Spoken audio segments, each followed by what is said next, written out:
Друзья, всем привет! Серферы-бездельники Девианты, доброе утро. Добрый день для нашего гостя, который находится в Японии.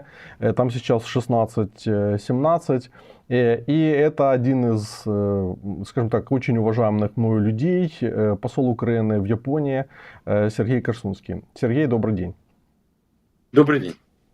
Те зрители, которые не интересуются дипломатией, я скажу, что Сергей интереснейший человек, уже, по-моему, 30 лет вы в профессии.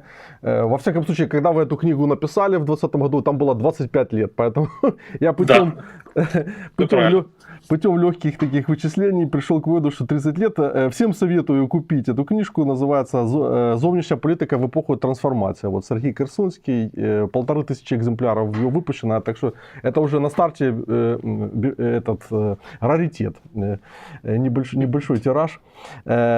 И мы сегодня поговорим, в общем-то, о том торнадо, который сейчас бушует в мировой системе. И, значит, это торнадо прежде всего связано с Азией, с отношениями между США и Китаем и, соответственно, всем регионам, потому что те пошлины, которые вчера США ввели в размере 104%, они непосредственно касаются всего региона, всей планеты, поскольку взаимосвязь, конвергенция между, ну, скажем, всеми странами, фактически без исключения, особенно самыми развитыми, а самые развитые страны как раз находятся в Азии, помимо Штатов, Китай, Япония, Южная Корея, и еще ряд стран можно смело отнести к числу самых развитых стран.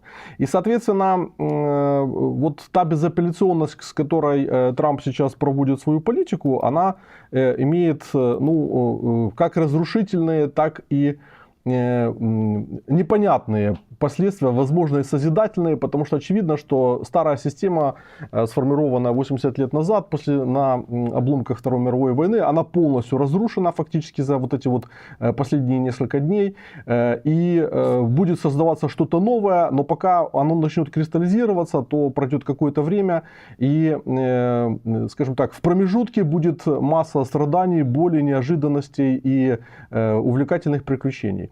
И вот в связи с этим мне очень интересно, как в Японии, собственно говоря, и в Азии в целом, потому что я думаю, что, находясь в Токио, вы общаетесь не только с японцами, но, собственно говоря, с Конечно. с представителями других стран, тем более, что мы видим, что в последние дни в Токио приезжали представители Южной Кореи и Китая для того, чтобы обговорить эту ситуацию, то, собственно говоря, вот интересно и их рефлексии, и их действия ответные, и как они, собственно, вообще смотрят на перспективу развития ситуации. Потому что я у себя ставил на Романенко Shorts перевод с помощью искусственного интеллекта, я сделал прямой перевод речи премьер-министра Сингапура, который, Лоуренс Вонг его зовут, который сказал, что, ну вот без обиняков, мне очень импонирует такой подход, когда политик первой категории, он без обиняков говорит своей нации, что, ребята, впереди сложные времена, значит, прежнего мира больше нет,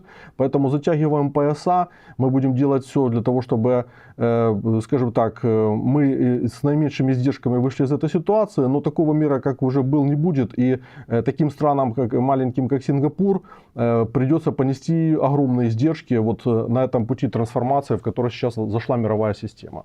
Ну вот такой вот пример такой позиции. Итак, Сергей, какие реакции сейчас, вот что вы наблюдаете в Токио, вот глядя на всем этим, за всем этим кошмаром?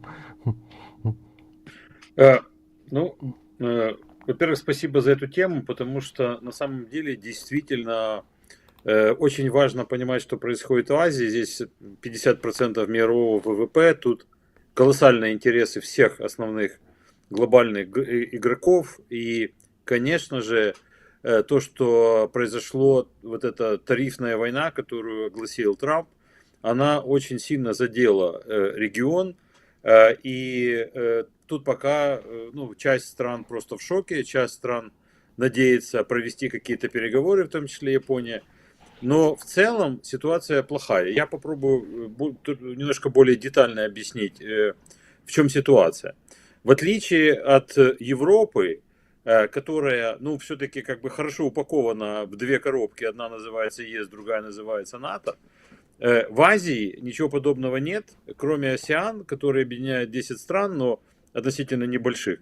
Но в целом в Азии вы можете найти, что хотите. Тут и коммунисты, и монархии, и республики, и так далее. И в конце концов есть доминирующая сила. Об этом, ну, это понятно всем очевидно, это Китай.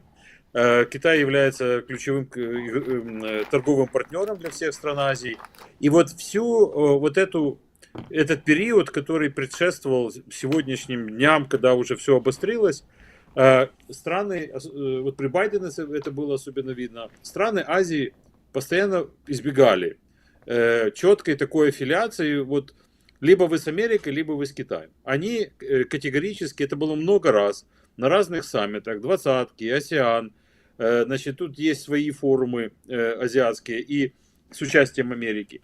И они всегда говорили, пожалуйста, оставьте нас в покое. Мы не можем выбирать, понимаете? Вот не можем. И тут вот смотрите, что произошло. Я уж там про Японию, Корею мы можем, Южную, можем чуть попозже сказать.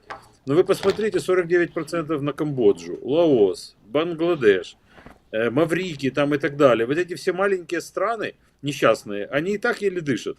И тут такие сумасшедшие тарифы, которые фактически обнуляют их торговлю с США. Это очень плохо. Это плохо, потому что немедленно сейчас на арене появится Китай, тут никакого сомнения нет, который скажет, ребята, я вам всегда предупреждал, в общем-то, что ну, как бы вы имеете дело с непредсказуемыми партнерами, а вот я готов вас принять в объятия.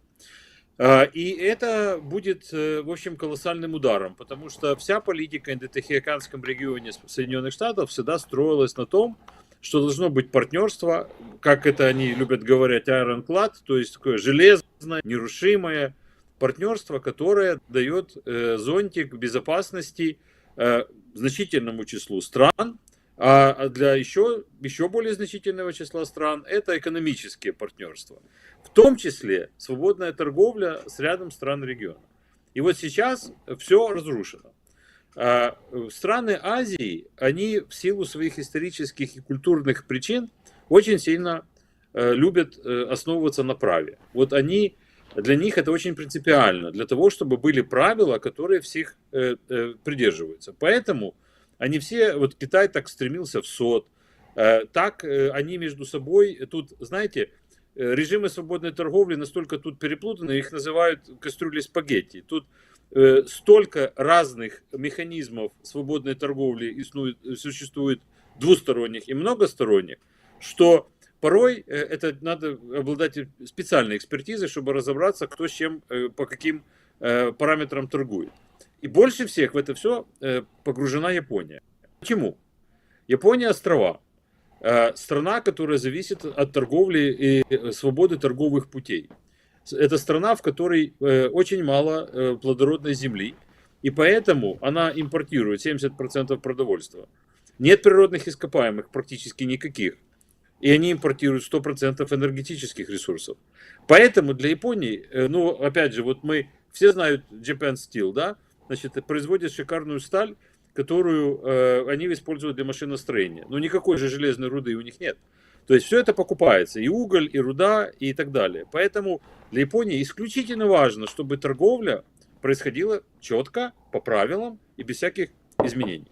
И для них баланс счета вот этого внешнего, так скажем, продали, купили, он должен быть положительным для того, чтобы японская экономика дышала. А последних 5 лет он отрицательный.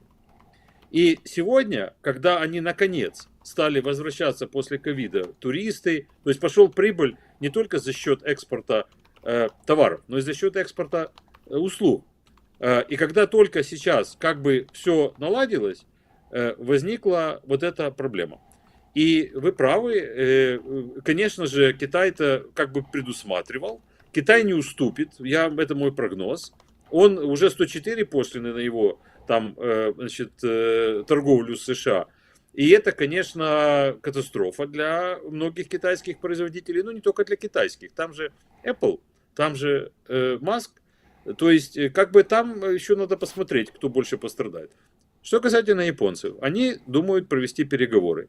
Но одновременно я тоже могу спрогнозировать, что будет очень активная дипломатия в направлении Япония, Южная Корея, Китай с точки зрения свободной торговли, а также, что еще более важно, это Канада, Британия, ЕС, Япония, Южная Корея, Австралия.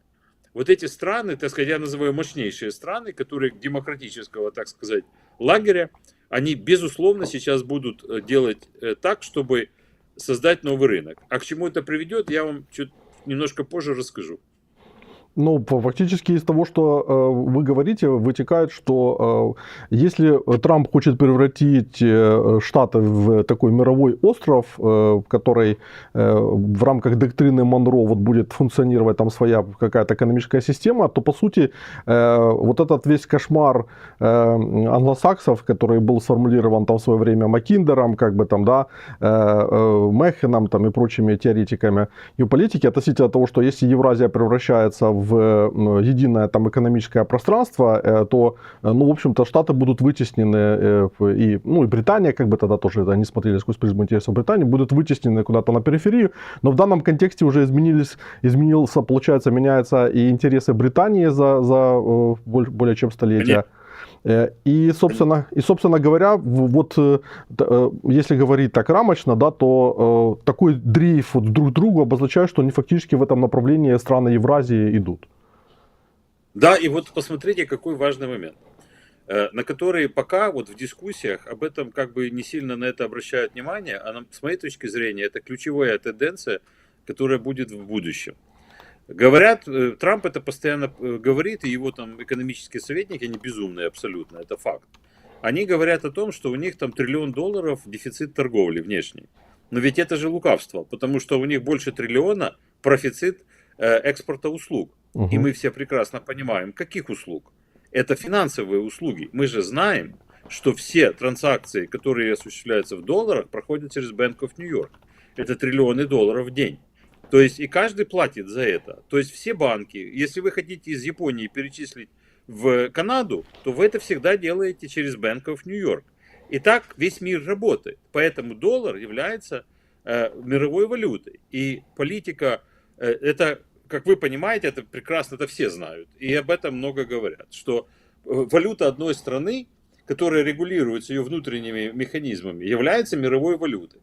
Так называемый долг США никаким долгом не является, потому что самыми ценными бумагами в мире являются желаемыми. Это T-бонды казначейства. То есть они продают свой долг другим странам, и другие страны, покупая эти ценные бумаги, финансируют долг США. Это факт, который знает каждый ребенок. Но теперь смотрите, что будет происходить.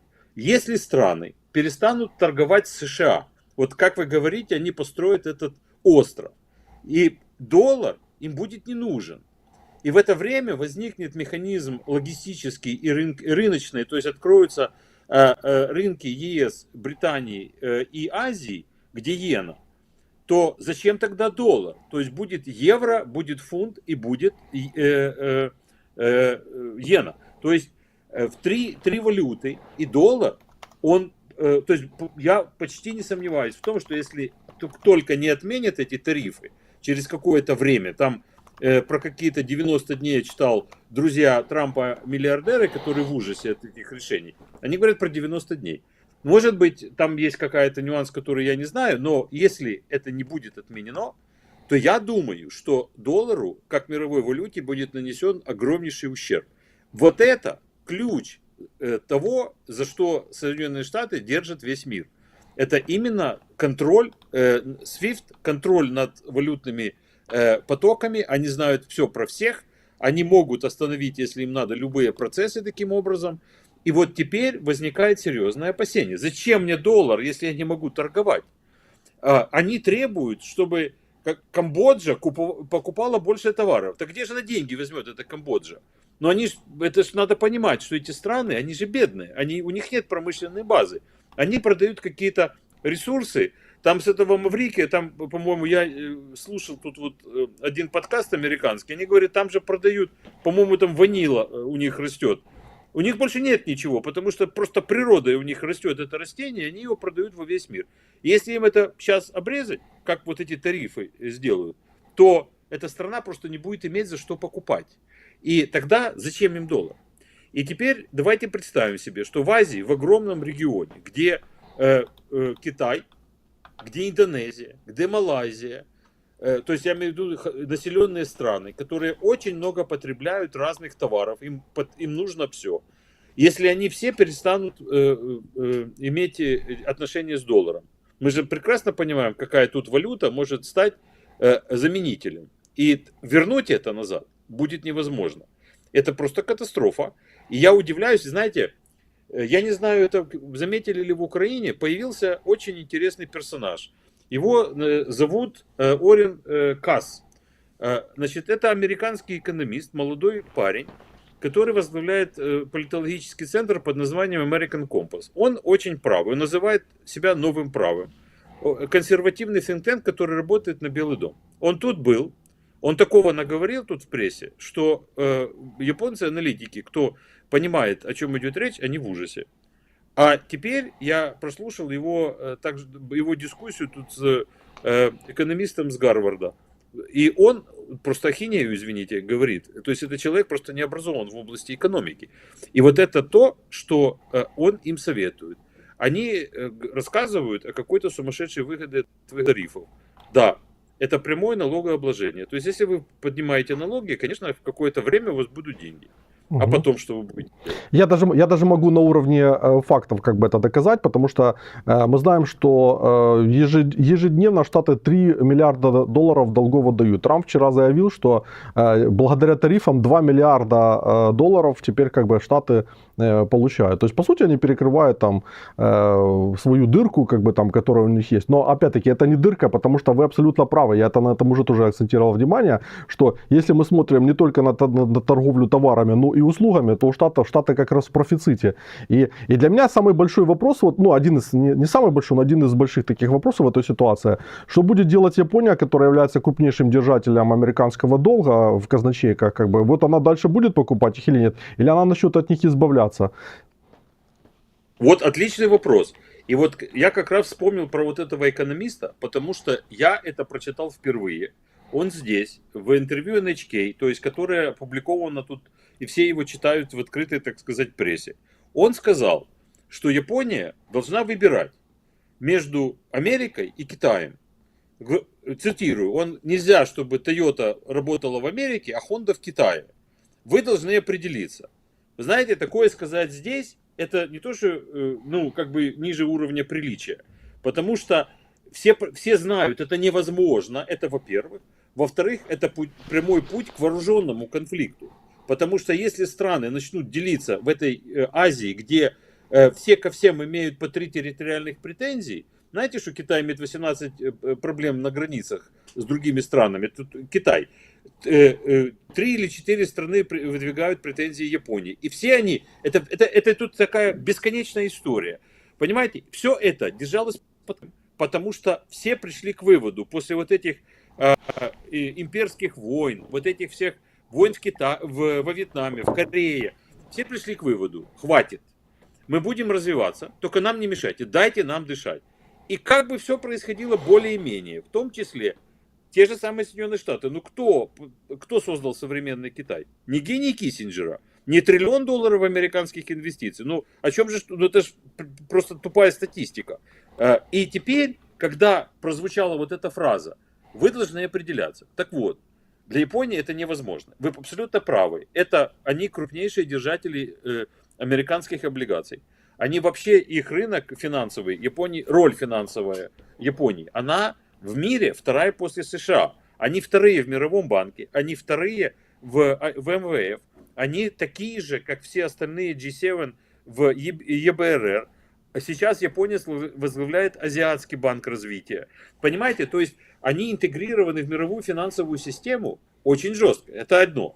И второе, конечно же, они крупнейшие в мире производители сложной техники. Ну, Toyota номер 1 в мире уже сколько лет? 8 миллионов автомобилей. И она номер 1 в США уже лет 20. Я, когда уехал из Америки в начале 2006 года, 5 лет я там работал. 5 лет Toyota была номер 1. Это всем известно. И они крупнейшие нанимателей американцев на работу на своих заводах из иностранных компаний. Миллион американцев на них работает. То есть и сейчас их бьют тарифами. Они попросили, американцы сказали нет. И вот месседж, вы должны определяться. И вот этот месседж, он является катастрофой. Я же говорю, что если теперь они начнут определяться, и как теперь урегулировать все эти отношения вне системы международного права, никто не знает. Это для нынешнего правительства, тут оно и так в сложной ситуации, тут по своим внутреннеполитическим проблемам. Это будет очень серьезный вызов. Они сейчас назначили переговорщиков, министр торговли Японии и министр торговли США. Они должны встретиться, и они должны... Нет, извините, не торговли, а как раз казначейство, Бессет, как раз финансы. То есть они будут между собой вести переговоры. Я думаю, что на сегодняшний день они пытаются не паниковать. Они пытаются найти все-таки некое разумное, логическое обоснование того, что по отношению к ним так поступать не нужно. Но мой прогноз, что Трамп не отступит.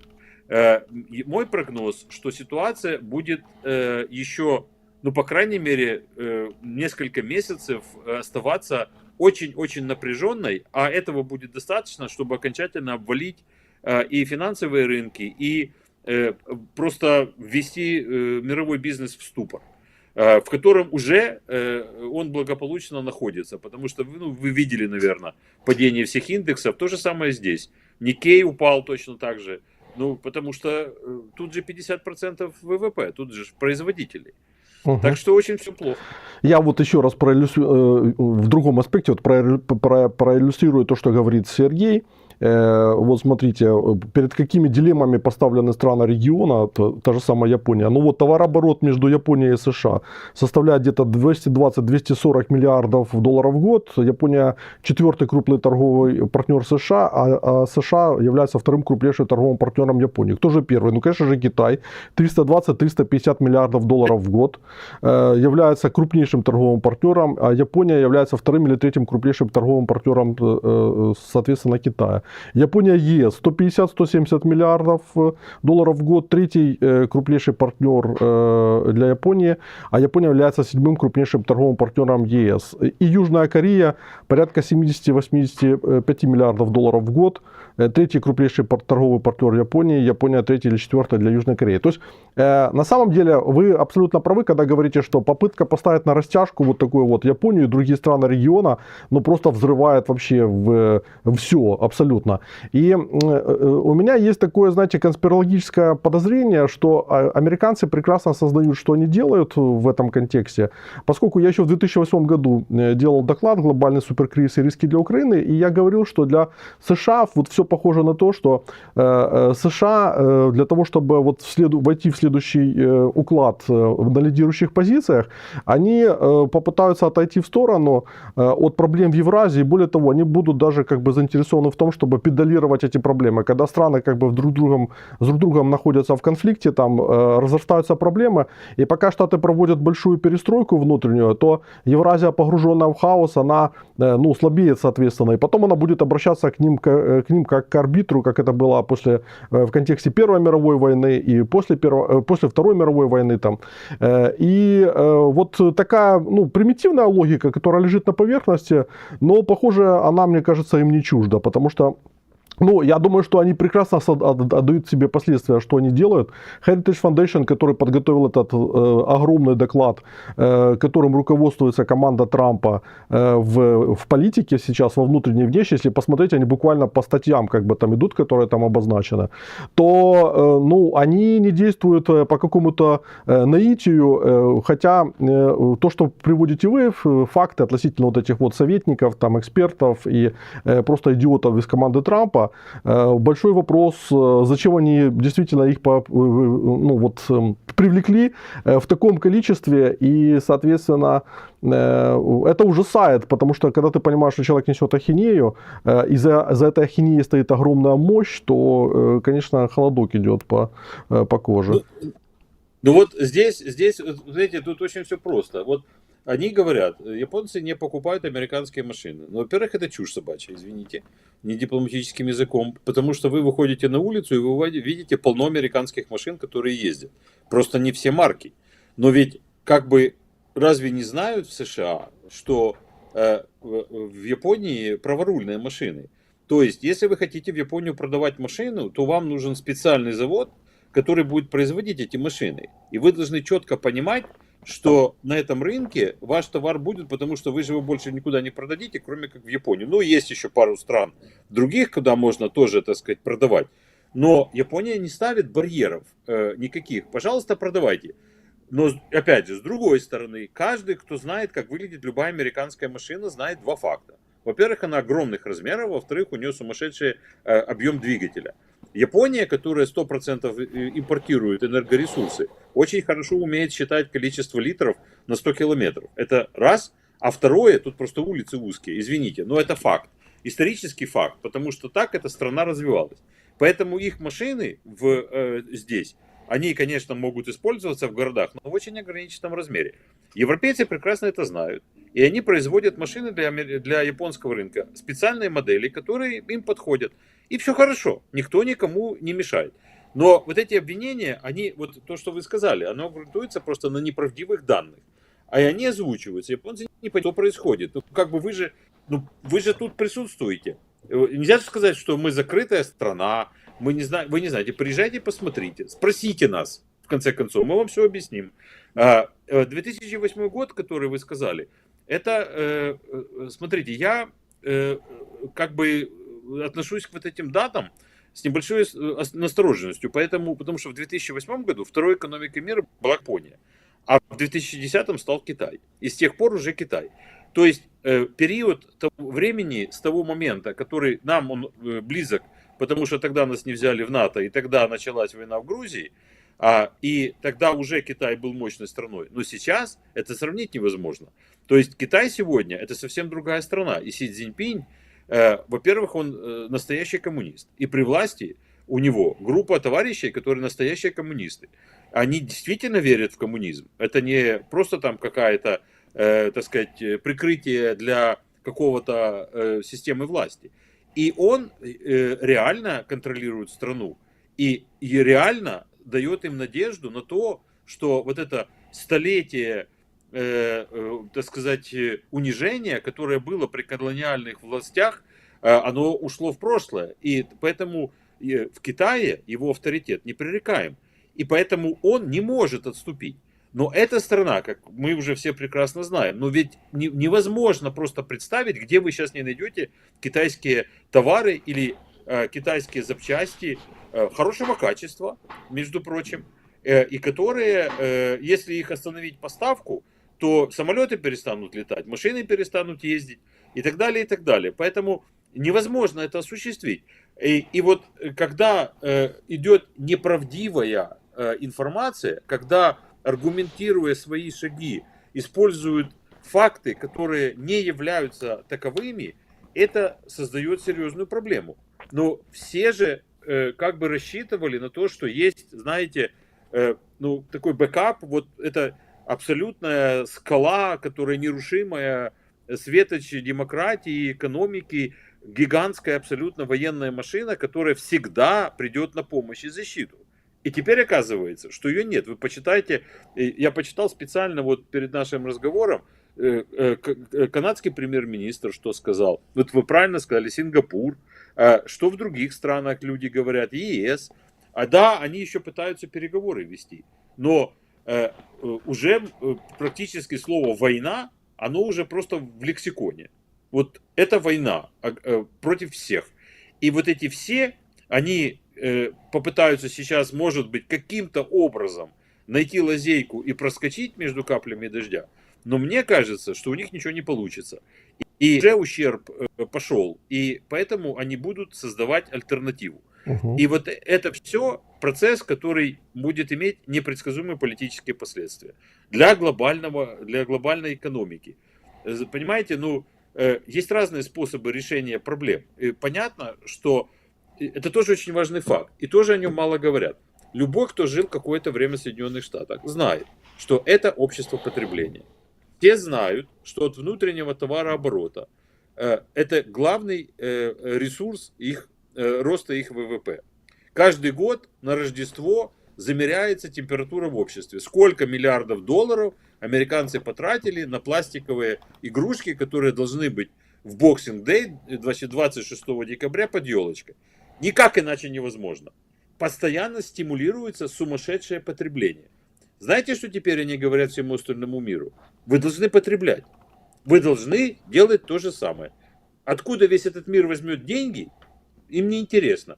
А вот японское общество, например, это не общество потребления. У них совершенно другая модель развития. И если они перейдут на модель потребления, то Япония перестанет быть Японией. Потому что нечего, тут ресурсов нету, как таких земель, гигантских территорий, ресурсов. Америка же самодостаточна, она может, в принципе, она, конечно, может себя обеспечить. Так вот, эта модель, она вредна для Азии. И они не хотят по ней идти, а их заставляют. Теперь следующий вопрос. А рабочая сила? Кто будут, они говорят, давайте инвестиции заводы стройте. Вы серьезно? То есть вы считаете, что если сейчас у вас немыслимое количество заводов, вы найдете рабочую силу американскую, которая будет на них работать? То есть, как бы шить белье? Да, так это одна сторона медали, а вторая сторона медали. Если вы построите у себя в Америке еще один Китай, промышленный по производству, то где вы это все будете продавать? Именно. Да, возникнет кризис производства, причем как бы в масштабе N3, потому что Европа тоже захочет это сделать. И получится, что минимум 3 больших производственных центра конкурируют между собой, производя столько, сколько, для этого необходимо несколько планет Земля, по большому счету, по населению. Абсолютно точно, абсолютно точно. И больше того, смотрите, если я инвестор, и я, например, я хочу прийти на рынок США и производить свои товары, я верю, что я начну их продавать. Но если я могу их продавать только в США, то рано или поздно будет потолок моего производства. Но никакой бизнес, вы же прекрасно это все понимаете. То есть это как бы азы экономики, что никакой бизнес быть ограничен одним рынком. Нет конкуренции, это значит, что непонятно какое качество. А во-вторых, если кто-то другой построит такой же завод, и рынок будет переполнен, надо продавать наружу. А наружу вы выходите, и что вы встречаете? Вы встречаете встречные пошлины. И вы встречаете другие рынки, которые тоже позакрывались, и которые у себя из-за того, что вынуждены были перенести производство, они у себя теперь тоже должны производить.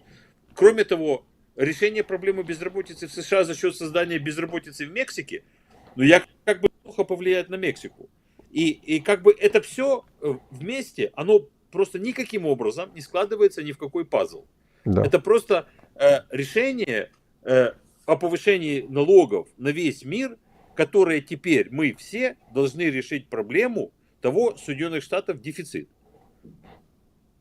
Это как бы не самая большая проблема, будем говорить откровенно. И экономисты знают, что все эти дефициты это все условные вещи, которые можно регулировать совершенно нормальными рыночными способами. Это на самом деле как бы вся же проблема в том, что планета давно функционирует как единый механизм. И поэтому попытаться как бы возврат к системе там условно, как она функционировала в конце 19-го, начале 20 века, когда там президент Маккинли там с Теодором Рузвельтом были там, да, то это сущий бред. Вот здесь пишет у нас зритель Саша Боб. Так предполагается, что из Китая производство перетянется обратно для баланса. Тогда я представляю, что Китай сидит такой, наблюдает за всем этим и возвращается в нищету. Они мечтают о том, чтобы вернуться в конец 19 века, когда там восстание боксеров было, и их пилили все, кому было не лень. И Си Цзиньпин такой говорит, конечно, мы же туда хотим вернуться, мы 40 лет, за 40 лет 40 раз увеличили ВВП, а тут мы сейчас просто отдадим все, что мы заработали кровью и потом, для того, чтобы Штаты чувствовали себя хорошо. Белый господин, спасибо тебе большое, что даешь возможность содействовать твоему счастью. Бред.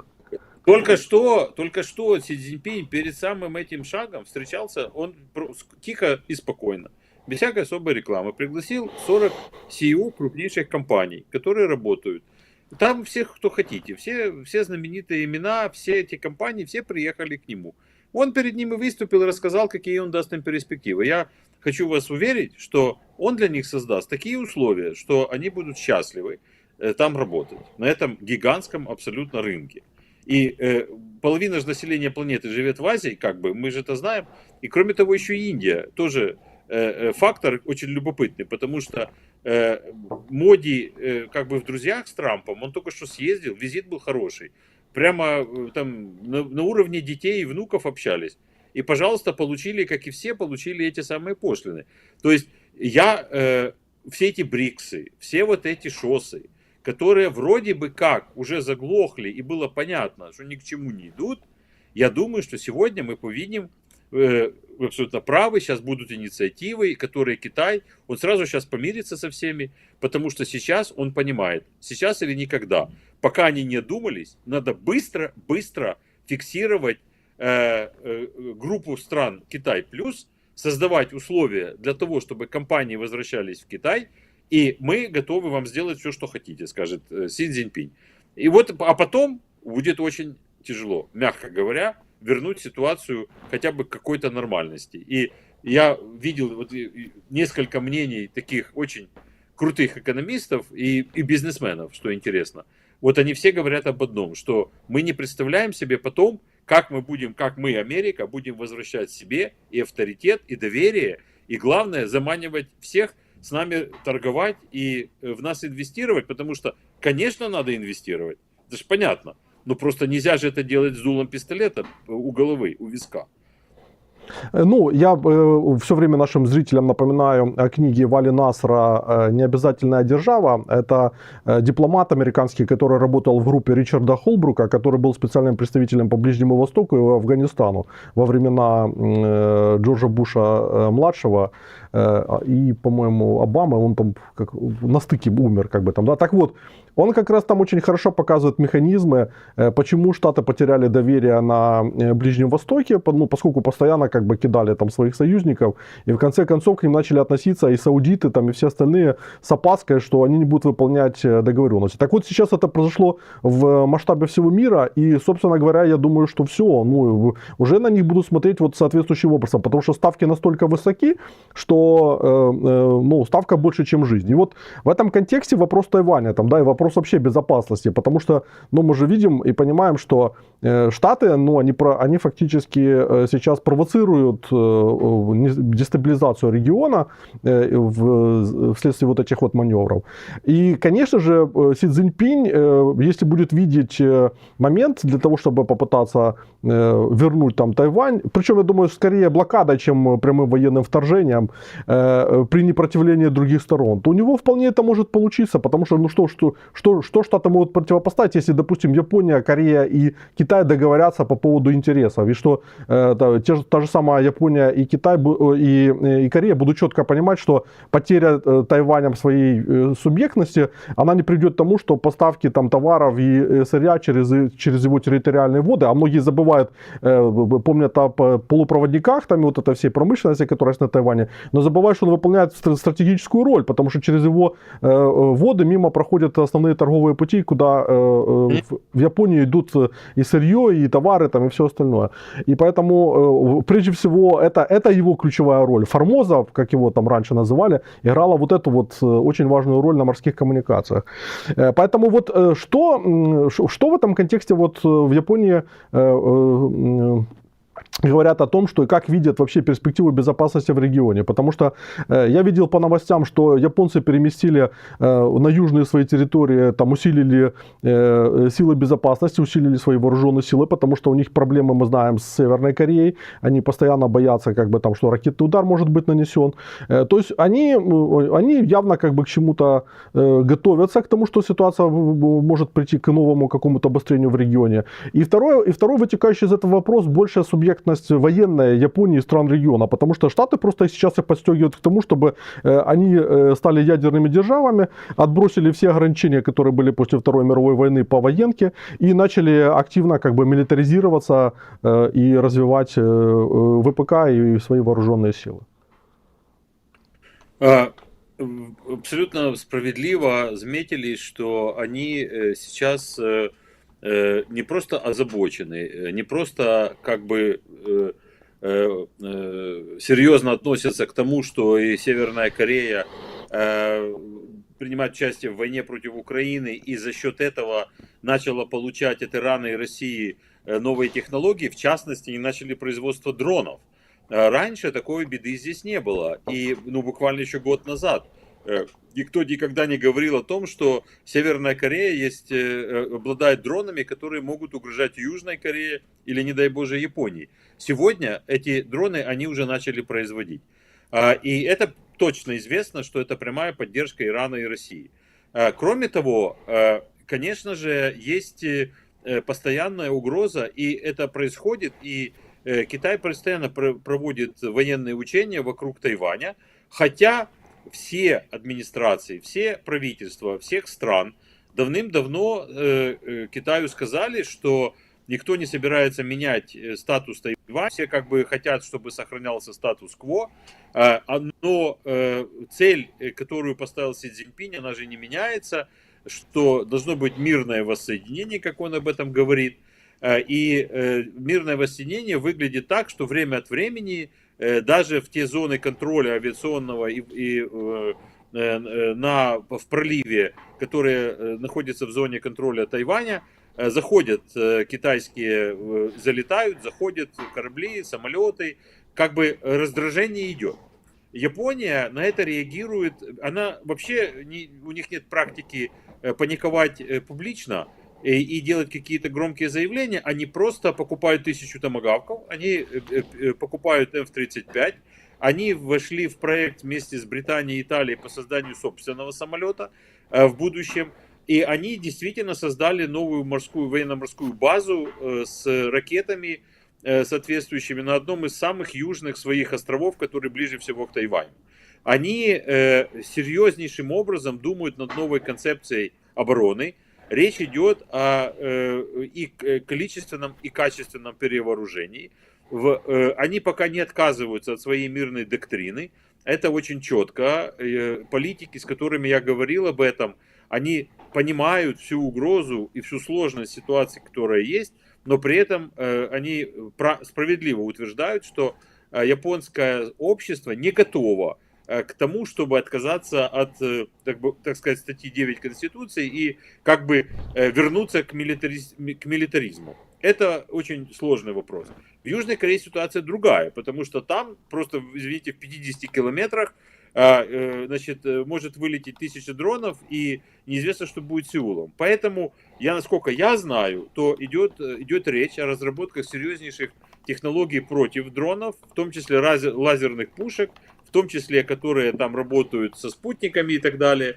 То есть они пытаются сейчас усилить собственными средствами собственные возможности по защите, тем более, что как бы это и совет из Вашингтона. Хотя здесь был министр обороны США, он со всеми встретился и всех уверил в том, что с точки зрения гарантии безопасности Соединенных Штатов, которые были выданы Японии и Южной Корее, ничего не изменилось.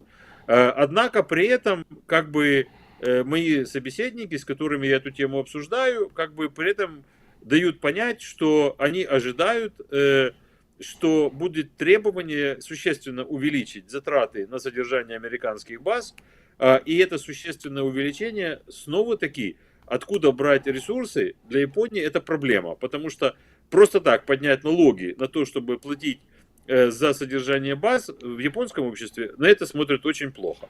И это проблема для нынешнего правительства, и как бы сейчас такая, я бы так сказал, ситуация, когда все замерли на политическом ландшафте и думают о том, что как бы совместить практические шаги, которые уже были запланированы и они осуществляются, вместе с какими-то дипломатическими усилиями, которые позволят им удержать ситуацию с безопасностью под контролем. Я, к сожалению, тоже с большим беспокойством наблюдаю за ситуацией вокруг Тайваня. Если еще до вот этой всей истории с этими тарифами и таким обострением этой всей политической ситуации, геополитической ситуации, я думал, что все-таки Китай не будет провоцировать сейчас конфликт, ему войны не нужны. Вот это точно. Они не хотят воевать, они хотят, чтобы они имели возможность неограниченно развиваться и одновременно проецировать свою идеологию, свою политику на, как минимум, на страны Восточной и Юго-Восточной Азии. Но сейчас вот это все обострение, то, что сейчас начнутся жесткая конкуренция между странами, которые, многие из которых могут не удержаться относительно односторонних шагов, которые не согласованы ни международным правом, и это может вызвать просто цепочку, когда кто попало будет вводить какие попало пошлины, барьеры, и дай бог, чтобы тут удержался АСЕАН, и дай бог, чтобы удержалась ЕС, во всяком случае, в рамках этих многосторонних механизмов. Один из вариантов, который обсуждается, это то, что сделал Абе в 2017 году, когда Трамп первый, значит, в своей каденции вышел из Транстихоокеанского торгового партнерства, которое долго Обама готовил, 12 стран по обе стороны Тихого океана договорились об очень хорошем либеральном режиме торговли. Трамп, как только пришел к власти, он сразу вывел США из этой системы. Что сделал Синдзо Абе? Он тут же подхватил инициативу, и они сделали эту зону свободной торговли чуть под другим названием, и 11 стран.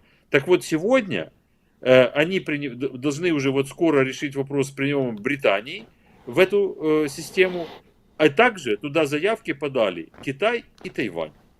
Что вот это как бы знак того, какая идет конкуренция в регионе, уже как бы на уровне вот даже в рамках многосторонних правовых режимов. И то, что происходит с Трампом, как бы сейчас всех подталкивает к тому, чтобы еще более интенсивно заниматься этими вопросами. Чем это закончится, это вот мы еще надо чуть-чуть подождать и посмотреть. Ну, еще одно следствие из той логики, которую вот вы развернули по поводу предложения американцев увеличить затраты на безопасность там, и увеличить финансирование, соответственно, американских баз. На уровне логики рано или поздно все придут к выводу, что зачем, собственно говоря, финансировать американскую безопасность, американской базы, если лучше ложиться тогда в свои технологии, в свой ВПК и оставлять деньги у себя. Это точно. Да. И стационарный бандит, он тогда становится просто не нужен как бы в этом контексте. Поэтому, ну, Штаты просто, я, честно говоря, вообще в шоке, с какой скоростью они проводят демонтаж вот своей глобальной силы, которая 80 лет вот простояла. И сейчас Трамп за несколько недель просто все это снес почти к чертовой матери. И вот все так смотрят, да, и вот и все никак не верят своим глазам. Ну подождите, вы же строили этот мир.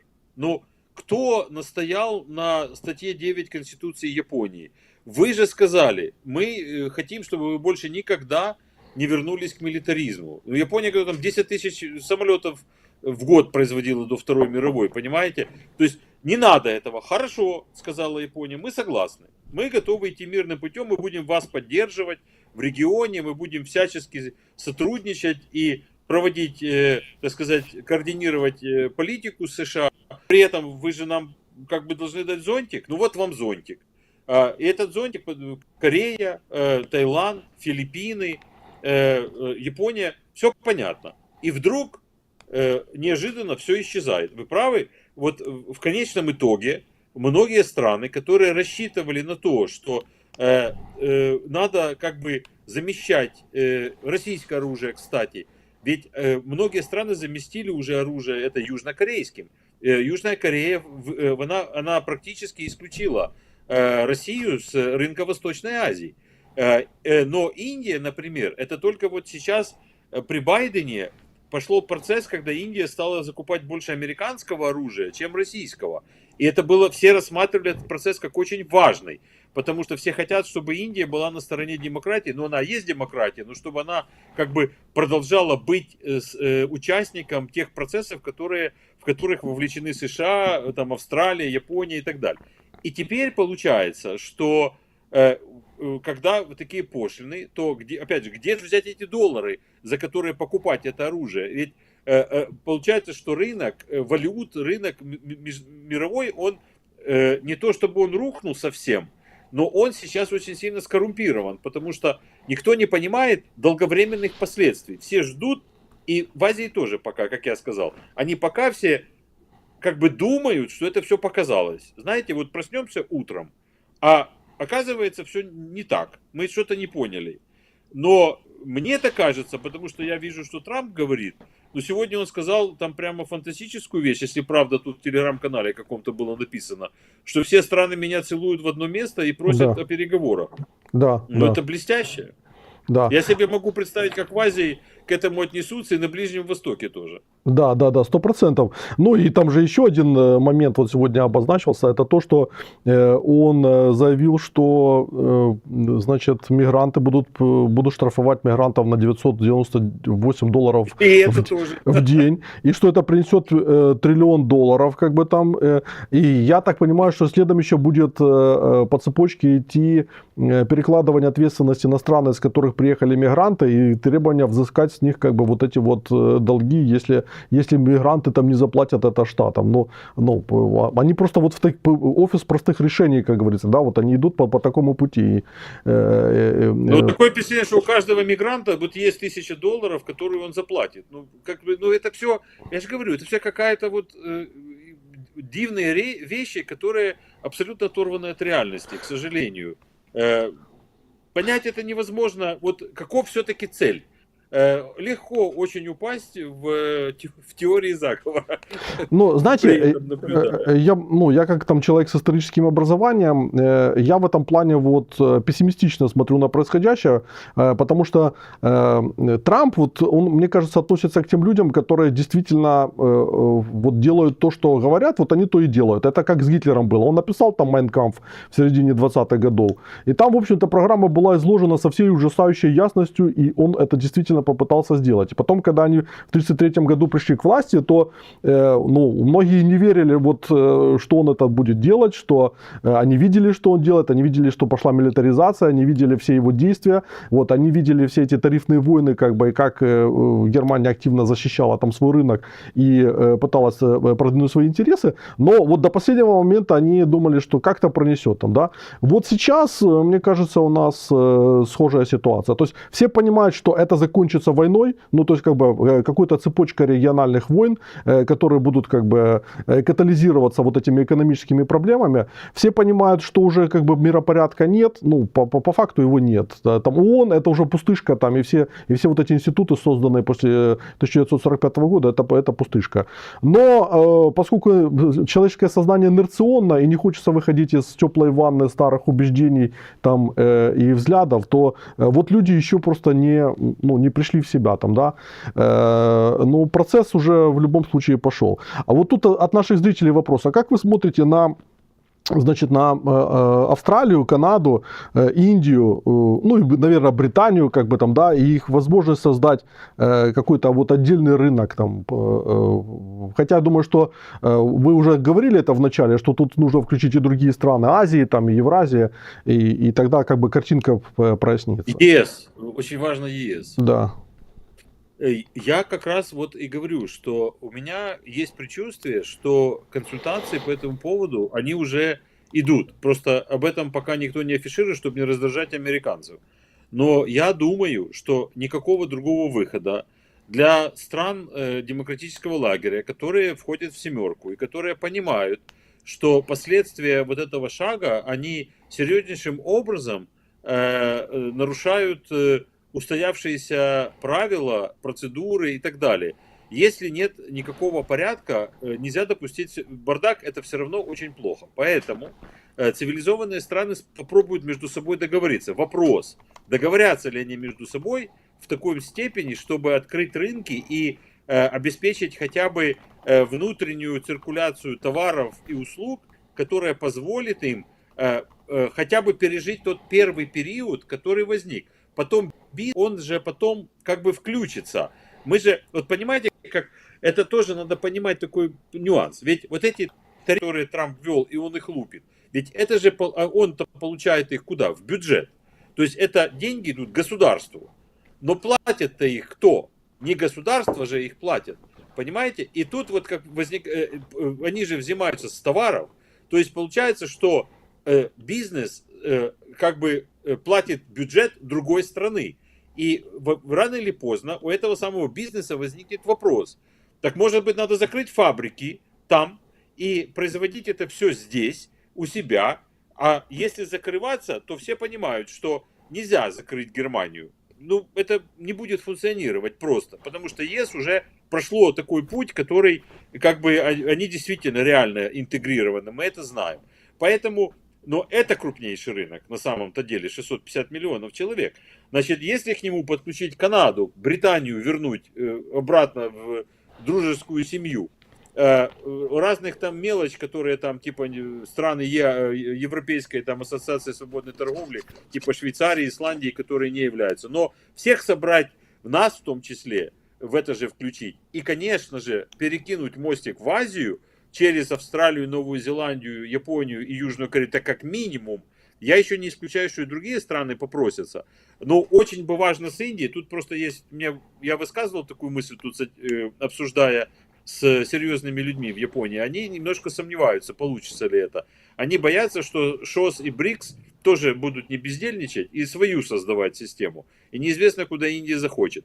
Но возникнет, скорее всего, не одна такая, как бы сказать, система, которая временно заменит СОТ. А их, возможно, возникнет 2 или 3. И вот это будет, скорее всего, ответом на вот эти шаги. Я думаю, что это очень реальные шансы, потому что просто иначе невозможно. Нельзя в сегодняшнем мире, после стольких лет глобализации, после стольких лет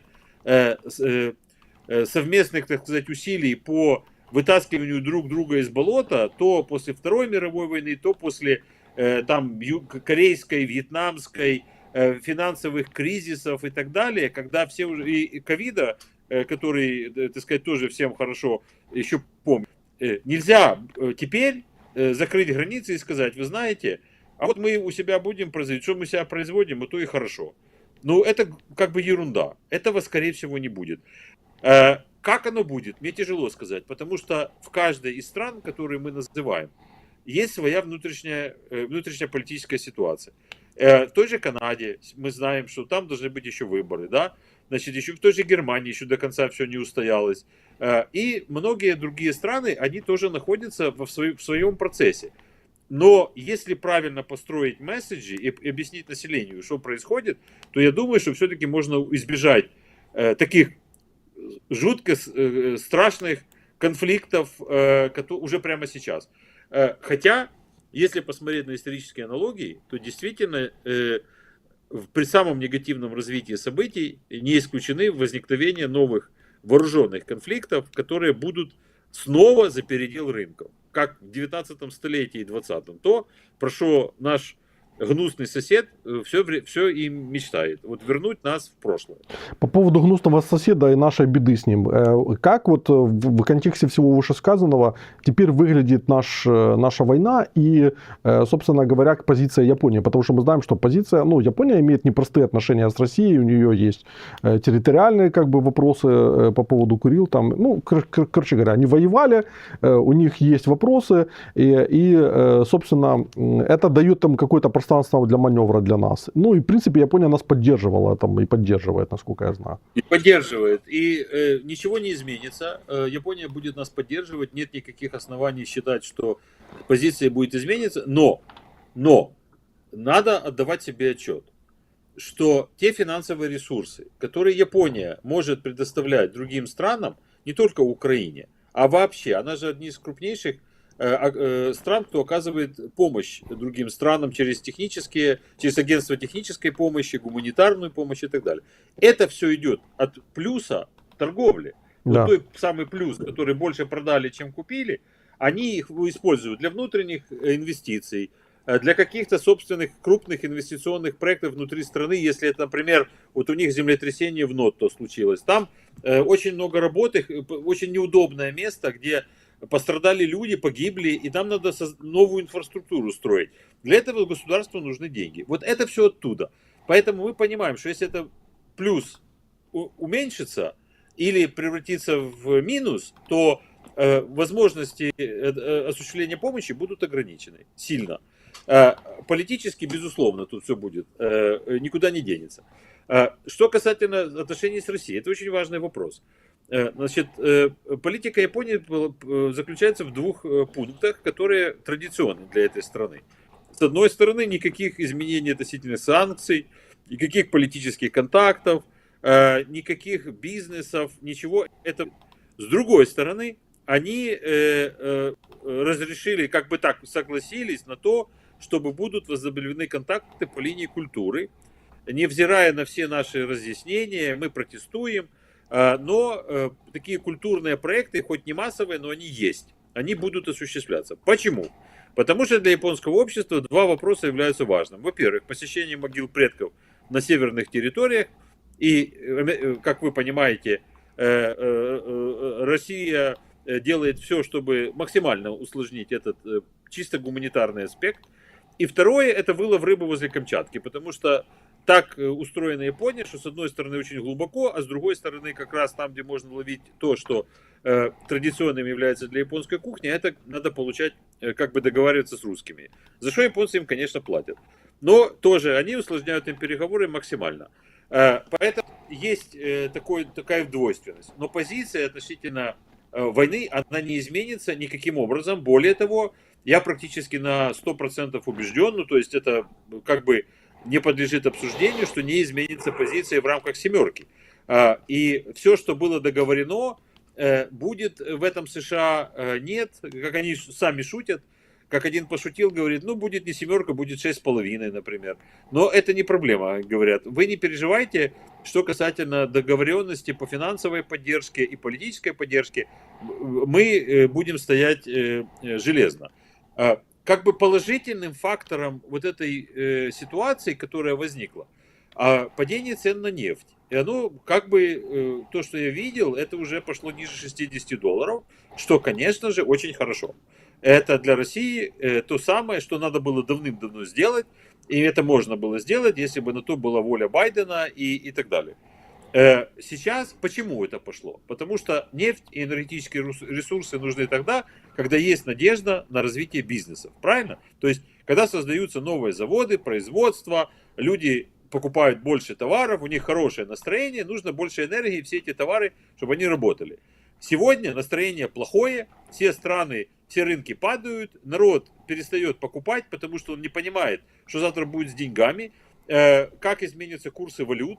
Многие же товары, они же как бы импортные, то есть каким образом все эти финансовые механизмы, никто ничего не понимает. Поэтому сейчас нефть немедленно, она же, как вы хорошо знаете, она же очень сильно регулируется спотовыми, то есть это каждый день устанавливается цена, это же не то, что кто-то там договорился, такая-то цена и все. Это он идет танкер, а значит его продают туда-сюда. И вот оказывается, что все пошло вниз, это, конечно, для нас огромный плюс. Я не исключаю, что это повлияет на позицию в переговорах, но немножко еще рановато сказать, потому что запас прочности у них есть, к сожалению, громадному. Они столько понапродавали Индии и Китаю, что у них, конечно, есть определенные ресурсы. Подождать, не изменится ли что-нибудь. Ну, будем надеяться, что не изменится. Сергей, большое спасибо. Я думаю, уже будем заканчивать. Час вот мы отстреляли с вами, так пролетел незаметно. Я думаю, что у нас такой вот первый эфир получился. Ну, я получил огромное интеллектуальное удовольствие от общения с таким профессионалом, как вы. И наша аудитория тоже. Вот я считаю, все комментарии, ну, они восторженные. Потому что вы так вот четко, конкретно, сжато и по делу все. Поэтому давайте вот законнектились и дальше будем там с какой-то периодичностью. С удовольствием, тем будет только, количество тем будет только возрастать. Да, тем более, что, насколько я помню, вы вернетесь... Как энтропия. Насколько я помню, вы скоро в Украину вернетесь из Японии, к сожалению, потому что мне кажется, что вы очень хорошо защищали наши интересы там. Да, я все, в пятницу мой последний день на должности, так что мы сможем общаться, когда я уже буду вольной птицей. Так вы еще в Киеве появитесь, по всей видимости. Ничего нельзя исключать. Хорошо. Хорошо. Огромное вам спасибо и до новых встреч. До встречи. Спасибо. Всем наилучшего мира вам. Спасибо большое. Спасибо за вашу работу. Пока.